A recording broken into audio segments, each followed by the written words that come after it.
jogador, advogados associados. Eu acho que a gente já falou algumas vezes sobre advogados de regra. Já. E eu quis trazer esse assunto especificamente porque eu acho que a área do RPG mais prejudicada pelo advogado de regra, que é onde o advogado de regra normalmente brilha, é combate. O combate é o direito penal, é o equivalente ao direito penal do RPG. Porque assim, cara, eu tenho que discutir se dá para ou não utilizar aquela skill numa situação de infiltração, não sei o quê, essa magia circunstancial funciona assim, é uma coisa. Ficar debatendo regra de combate, e aí sistemas táticos do D&D são pródigos nisso, quebra de tal maneira o fluxo, que assim, me dói pensar quando isso acontece, sabe? Não faça. Se você estiver jogando, tipo assim, é o que eu já falei outras vezes. Se você acha que a regra tá de uma maneira que tá te prejudicando injustamente, você como jogador, ou você sabe que essa habilidade dá pra usar desse jeito, você pensou em usar essa habilidade desse jeito e o mestre tá interpretando errado. E, cara, até dá pra você fazer uma argumentação. Não faz um simpósio. Não transforma isso num julgamento do Supremo. Você fez uma contestação, o mestre te falou, cara, não é assim, é desse jeito, ou, beleza, eu entendi que é assim, mas, nesse momento a gente não vai usar dessa maneira. Fala assim, beleza, mas a gente pode depois conversar sobre isso para os próximos combates, não sei o quê. Não quebra o fluxo. Porque, assim, se você estiver jogando em uma mesa com dois, três jogadores, isso já vai atrapalhar. Se você estiver jogando numa mesa maior, eu já joguei em mesas com 7 pessoas. E você tem alguém que é de volta. O downtime já é grande. Você já passa muito tempo esperando chegar de volta na sua vez.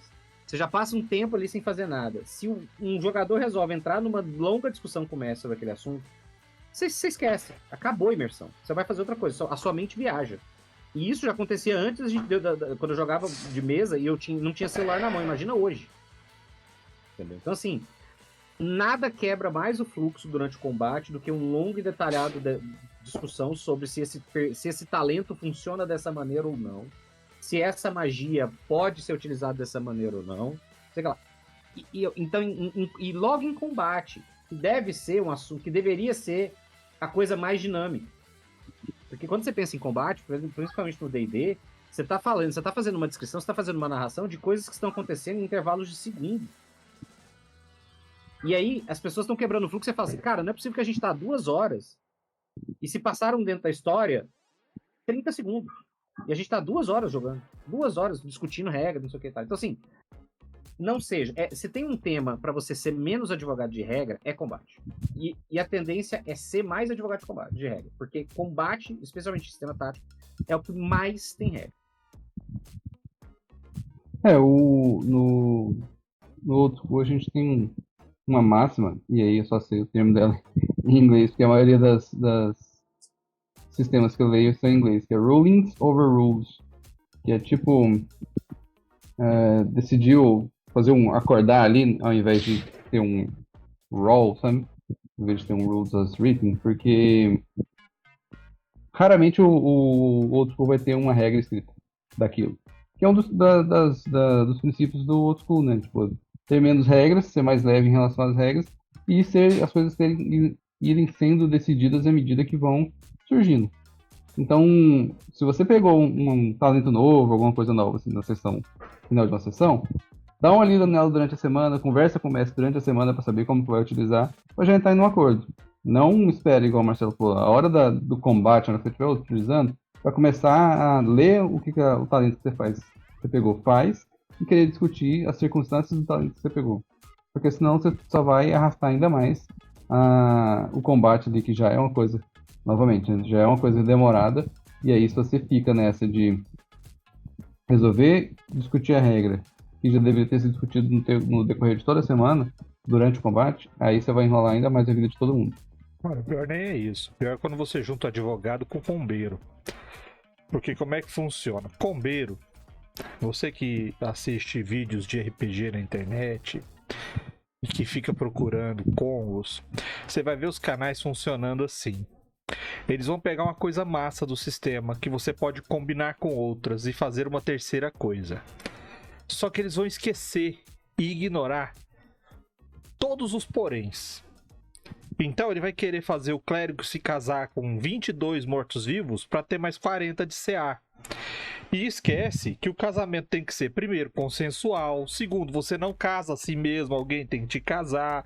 E terceiro, você tem que consumar o casamento. Então ele esquece que ele vai ter que transar com esses 22 mortos-vivos para consumar o casamento. Então, assim, chega um momento que durante o combate, essa pessoa montou tanta coisa na cabeça dela de como o personagem dela funciona, que ela esqueceu de ver se a imaginação dela tá de acordo com as regras. Então, quando vai chegar na hora do combate, ele vai querer colocar as coisas para funcionar, e a coisa não funciona do jeito que ele acha, começa a discussão.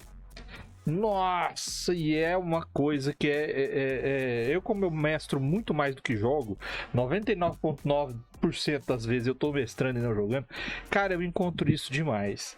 Porque eu também uso uma segunda coisa, que é a seguinte. Peraí, o MHG fez um comentário totalmente porno erótico aqui no chat, eu vou permitir. Pronto. Ah, eu não tô vendo o chat, é porque você não tá aqui ao vivo. Vem ver a pornografia que o MHG escreve, que aí você vai... Da próxima vez esteja. Que você vai se divertir com a gente. Então, assim, outra coisa que eu uso quando você vai enfrentar um monstro, muitos monstros, inimigos, criaturas, possuem habilidades que são similares a algumas habilidades de personagem. Então tem criatura que usa esses ataques poderosos, que usam ataques de energia, que usam magias e tudo mais. Só que quando você, mestre, elabora a história e vai colocar um combate, a graça é que esse combate faça parte de um contexto. E, obviamente, ele tenha sido preparado. Geralmente é uma emboscada, geralmente é uma perseguição. Então, você, mestre, sabe de coisas que o jogador não sabe, só que o jogador ignora isso. E ele fala assim, mas por que quando eu vou fazer alguma coisa, eu não posso, quando acontece qualquer coisa eu fico surpreendido, e o inimigo nunca fica, e não acontece, e ele usa o tempo inteiro e eu não posso usar. E é porque o cara não sabe o que está atrás da cortina. O que está acontecendo na regra do que ele está enfrentando, dos oponentes. E isso gera discussão também. Porque tem jogador que não aceita simplesmente enfrentar a criatura e descobrir o que ela vai fazendo. Ele quer saber os porquês. Por que você está fazendo ela fazer isso? Mas por que ela vai fazer isso? Se ela fizer isso, ela vai pegar a gente, ou ela vai fazer isso, aquilo. Então, cara, isso me quebra a paciência. Eu fico fulo da vida. Eu vou até desistindo de mestrar às vezes quando isso acontece. Por quê? Porque tem jogadores que não só passam do limite do aceitável, como emburram. E aí você junta o terceiro, que é o advogado de regra, combeiro e emburrado. Aí aquele tá bom, então eu bato. Não, então tá bom, então eu só jogo o dado aqui. Nossa senhora, isso é terrível. Não seja assim, cara, não seja assim. Eu só queria falar, o Luiz falou um negócio, eu queria fazer um comparativo. Ele falou sobre o OSR e D&D.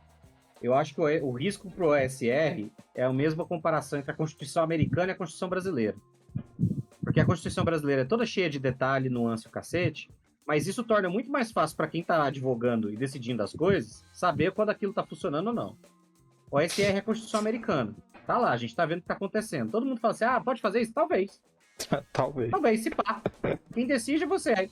Aí o mestre fica com uma função muito mais complexa, que é decidir se dá pra fazer aquilo ou não, e aí você tem que levar você às vezes não vai conseguir levar em conta as implicações de curto, médio e longo prazo de você falar que pode.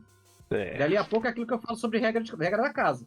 O OSR não é regra da casa, mas você tá meio que sempre fazendo uma regra da casa. Você tá sempre interpretando e criando jurisprudência. E aí o risco você corre. Você tá fazendo ali, depois tem que mudar, voltar atrás. Então esse é outro risco que se corre nesses casos. Eu acho que quem é mais experiente, o Luiz que leu bastante sobre o sistema e tal, talvez tenha mais facilidade de fazer essa avaliação. Quem não tem, talvez pene um pouco.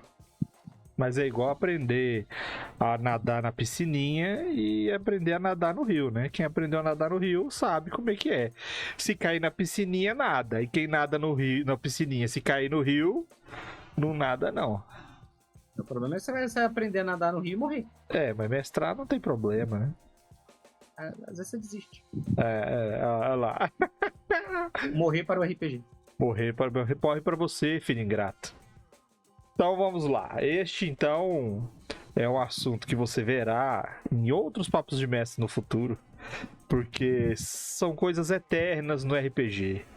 O azar de pelo menos um dos jogadores da mesa, porque tem sempre um jogador que nunca consegue tirar pelo menos 30% do resultado que os dados possuem. Vai ter sempre um jogador advogado de regra e vai ter sempre um combeiro.